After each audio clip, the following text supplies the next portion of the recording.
2025, c'est officiellement la fin de beaucoup de trends. Mais je vous rassure, il y a une tendance qui est pas prête de s'arrêter. C'est Rapid Screw. Et ouais, on vous a feinté. Vous allez pas vous débarrasser de nous aussi facilement. Ils m'ont feinté! Comme à chaque fois, on commence le début d'année en tentant de prédire les tendances streetwear qui vont pop ou complètement disparaître cette année. Et comme à chaque fois, on a théma tout ce qui se faisait dans le game. On s'est goinfré de contenu autour de la SAP et de la sneakers, et on a vu ce qui marchait déjà fort l'année d'avant, ce qui marche beaucoup moins aujourd'hui, mais aussi ce qui est en train de gentiment commencer à faire du bruit, et que vous avez probablement même pas remarqué si vous n'avez pas analysé le dossier comme nous. Enfin bref, on va essayer de décortiquer le futur de cette année 2025, mais avant, je crois qu'on vous doit des explications. Vous étiez nombreux à penser que Rapid Screw c'était fini. J'avoue, on a joué sur ça, mais on n'a pas mytho, attention. La lettre, c'était une vraie, on est dans un bourbier, mais c'est pas Nike, il y a toute une vidéo là-dessus d'ailleurs. Quand j'ai dit qu'on allait arrêter de faire la Air Hit, c'est vrai aussi. Les hits classiques avec le storytelling des colorways inspirés du Metallic Pack, c'est fini. Maintenant, on se limite plus au délire Varsity pour les colorways. On va même vous mettre bien avec de la Purple Reverse Swoosh. Le bootleg, c'est loin d'être la fin pour nous. On aime trop ce genre de carabistouille. Il y a encore 2-3 silhouettes à débloquer avant d'arriver à la dernière, qui elle va probablement vraiment nous foutre dans la merde. Et par contre, quand on a posté le teaser en disant que c'était la fin, bah c'était vraiment la fin. Mais la fin du Mecha Pick. T'as probablement remarqué qu'il était pas là ces 2 premières minutes de vidéo, bah il sera plus là. Salut mon pote. Enfin bref, on est là pour parler des trends et faut qu'on commence par le segment sneakers. Parce qu'on a énormément parlé du downfall de la sneakers l'année passée et beaucoup pourraient croire qu'on va juste pronostiquer que les sneakers c'est finito. Et bah j'ai tout un autre pronostic à vous proposer. Alors oui, les souliers à l'ancienne ils sont boostés pour l'instant et ça va continuer. Et comme on vous l'a expliqué, la sneaker c'est toujours la reine du footwear. Et forcément on va aussi avoir le droit à de nouvelles trends entre gros guillemets autour de nos sneakers tant aimés. Et déjà, comme souvent, on va avoir une diffusion des trends sneakers du moment. Ce que j'appelle une diffusion, c'est qu'on va passer de la silhouette forte qui surplombe la hype à sa version à la fois assez similaire mais assez différente pour pouvoir faire le mec différent. On l'avait vu par exemple avec la trend qui avait commencé sur les Jordan 1, qui a ensuite ramené du buzz au dunk, puis on s'est retrouvé avec des Dunk Panda à 300 balles. Bah moi là je vois bien une silhouette d'Adidas péter en 2025 et c'est la Superstar. C'est une paire iconique qui a plus son vrai moment de gloire depuis un très long moment maintenant, mais surtout il y a vraiment beaucoup de publics qui peuvent se retrouver sur cette paire en 2025. On a le FC Samba, on a vu avec la collab avec Wells Bonner que la Superstar peut totalement se faire une place dans cette esthétique-là. Il y a le FC Campus 2000, fan de sneakers balèzes, qui peut aussi trouver son compte avec la Superstar XLG, qui pète doucement en ce moment d'ailleurs. Ça fait des TikTok à 3 millions de vues sans forcer. Je vois bien le FC Drip aussi, ceux qui achètent des marques comme Mirai Yasuhiro ou Numeris, que vous avez sûrement déjà vu sur TikTok. C'est une marque qui s'est fait connaître pour un modèle qui s'inspire de la représente Alphalo, et clairement ce que fait la Numeris, les Mirai Yasuhiro ou même les Ramones, bah la Superstar peut le faire tout aussi bien. En gros, vous l'aurez capté, tous les chemins mènent à la Superstar. Et donc, est-ce que ça sera la nouvelle Dunk Panda? J'en sais rien, mais ce qui est sûr, c'est qu'on va revoir la Superstar en force en 2025. Et je dis pas ça parce qu'on a un bootleg de Superstar dans les fourneaux, hein. Une autre diffusion de trend que je vois bien se produire en 2025, c'est ce qui va remplacer les Runner Y2K. Vous le savez, ça fait un petit moment que les paires Runner Y2K étaient devenues centrales dans la sneakers. New Balance, Asics, Balenciaga chez les Quinry et toute la clique. Mais aujourd'hui, la 2002R elle fait pas autant rêver qu'avant. Les Kayano 14 se font un peu dépasser par la NYC et je pense que beaucoup de monde va se tourner vers des silhouettes vintage runner plus techniques. On pense à des paires comme les Shox par exemple, qui ont déjà gratté du buzz il y a un moment et qui vont encore pop cette année. On voit Adidas tenter de gratter un bail avec la Mega Ride, New Balance qui s'essaye à ça aussi avec leur toute nouvelle New Balance 2000, mais pour moi il y a aucun doute, cette diffusion de trend vers les paires runner techniques, elle va surtout profiter à Nike. Air Max 95, TN, Air Max Thunder, la liste est très longue et sur ce terrain-là, faut le dire, Nike est injouable. Et comme si ça suffisait pas, ils ont énormément de trucs à piocher dans leur archive. Là, on va même avoir le droit à un retour de la TN7 cette année. Dis-moi pas que c'est pas vrai!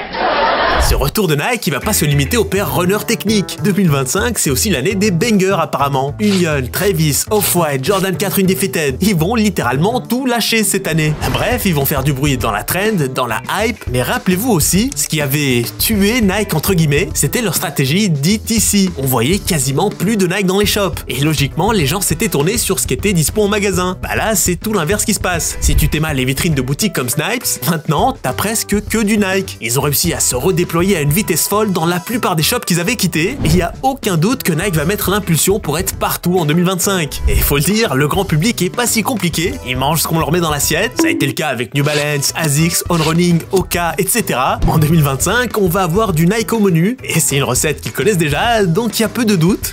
Nike va revenir sans trop de soucis. Je le vois déjà avec la Air Max Muse, une paire que vous avez plutôt bien kiffé à ma très grande surprise. Alors je sais pas, peut-être c'est moi qui suis fou, mais vraiment je l'étais dans tous les angles et je suis toujours pas convaincu. Peut-être parce que je trouve qu'elle a une énergie très pumaesque. J'ai fait le test de la transformer en puma, et bizarrement elle vous convainc un peu moins d'un coup. Étonnant. Alors moi j'aimerais bien savoir pourquoi. Bizarre.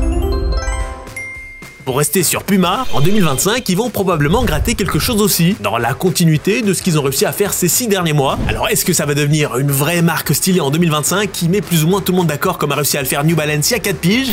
Perso, sans trop mouiller, j'aurais tendance à dire que non. Je pense que ça va rester assez niche underground, et aussi surtout assez féminin, donc le FC Sneakers va probablement pas retourner sa veste pour Puma en 2025. Par contre, là où ça risque de retourner sa veste, c'est avec New Balance. Alors là, c'est un pronostic risqué, parce qu'on a vu le prime de New Balance, mais je pense sincèrement qu'à partir de 2025, c'est le début du downfall de New Balance. Alors je m'explique, je dis pas qu'en 2025, plus personne va porter de New Balance, mais à partir de maintenant, jusqu'à probablement 4-5 piges, la popularité de New Balance va salement en prendre un coup. La raison, les trends de paires de runners de daron vont s'affaisser, et si on est très honnête, les New Balance sont plutôt bons que dans ça. Ils ont une ou deux paires qui s'en écartent et qui marchent bien, et j'ai un peu l'impression que ces paires, elles profitent surtout du cool factor de la marque du moment, et ça risque de probablement pas perdurer. C'est une marque américaine qui a l'esthète comme marché principal et qui a gratté du buzz pendant le downfall de Nike. J'ai peur que si Nike revient en force comme ça a l'air d'être le cas, New Balance risque de se faire chasser de sa place assez vite. Enfin bref, ça va clairement pas plaire à certains, mais mon petit doigt me dit que New Balance risque d'être une traîne passagère dans le sneakers game, et donc profitez bien de vos 2002 R. Dans 20-30 ans, il n'y en aura plus.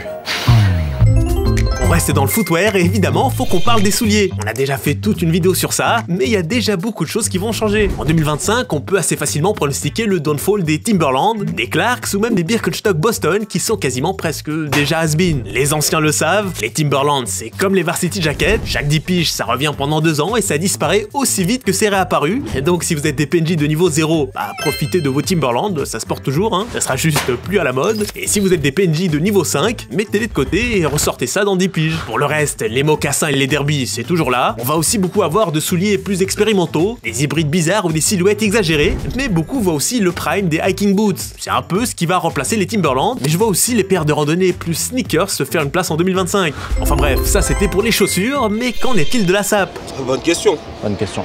Qui dit remontada des chaussures classiques, et dit forcément les vêtements qui vont avec. Évidemment, si tu mets des mocassins et des derbies, si t'es à peu près normalement constitué, tu vas pas matcher ça avec un survêt Adidas et un hoodie suprême. C'est logique. La chaussure a toujours dicté le flow des gens, c'est un peu ce qui met le thème de la tenue, et sans surprise, on va voir pop de plus en plus de vêtements, et de marques de vêtements plus matures entre guillemets. Par exemple, avec tes sneakers, tu portes une doudoune, un t-shirt de Golemont avec un imprimé ou un hoodie Stussy. Avec des derbies ou des mocassins, ça passe un peu moins. On verra moins de doudounes, mais plus de manteaux pour les plus raffinés d'entre vous, et des vestes en cuir ou des bombers pour le FC plus streetwear. Il y aura plus d'outfits en pull en laine ou en chemise qu'en hoodie ou en t-shirt chez les fashion. Et vous l'aurez capté, la sape aussi aura le droit à un comeback des classiques. Bon, faut pas non plus imaginer que tout le monde va se mettre à se saper en Peaky Blinders, mais ça va être beaucoup mis en avant. En gros, en 2021-22, c'était les années 80-90 avec les Jordan 1, les Dunk et les Varsity Jackets. 2023-2024, c'était les années 2000 avec les big paires de Sketos et les Y2K Runners. Et là, c'est effrayant ce que je suis en train de dire, mais on a encore fait un bond de 10 ans pour aller dans les ignobles années 2010. Et Zero Van, il y a déjà des bouts qui veulent pousser la propagande à fond et nous ressortir les Balenciaga Arena et les Margiela Future. Mais attendez, ça c'est pas le plus effrayant, parce qu'en 2010, la trend c'était aussi le retour des classiques. Bon, c'était plutôt des Chelsea boots et ça ressemblait à ça.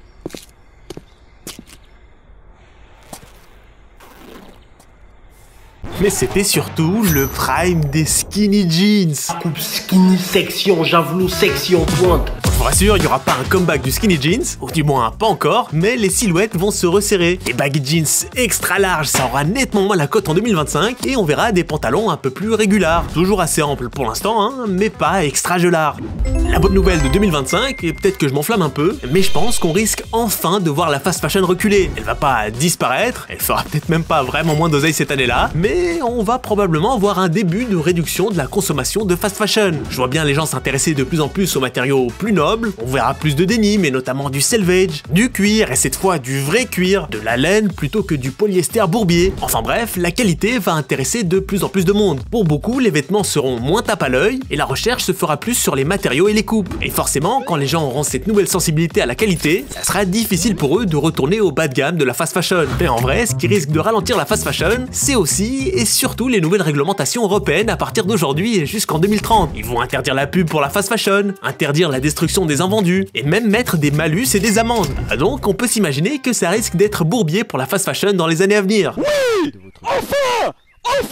Dans la même idée que l'augmentation de la qualité des vêtements, on en avait déjà parlé l'année passée, mais on va aussi continuer à aller vers la simplification des vêtements. Kanye est un des gros protagonistes de ce mouvement. Après ses chaussettes, là il nous a sorti une ballerine en plastoc, mais bientôt aussi une sneakers avec un peu plus d'empiècement, mais c'est toujours assez vide. Forcément, ça donne une impression de pas terminé. C'est de la sneakers sans assaisonnement, mais justement, la recherche est sur la silhouette et la conception, sans tout ce qui peut être jugé superflu pour certains. L'année passée, on parlait des gigabots de PDF Chanel, et on va probablement beaucoup aller vers ça. Minimaliste sur les détails et les lignes, mais maximaliste sur les shapes ou le concept, ou parfois minimaliste dans tout, même le prix, comme les mailles de Kanye. Économie la team.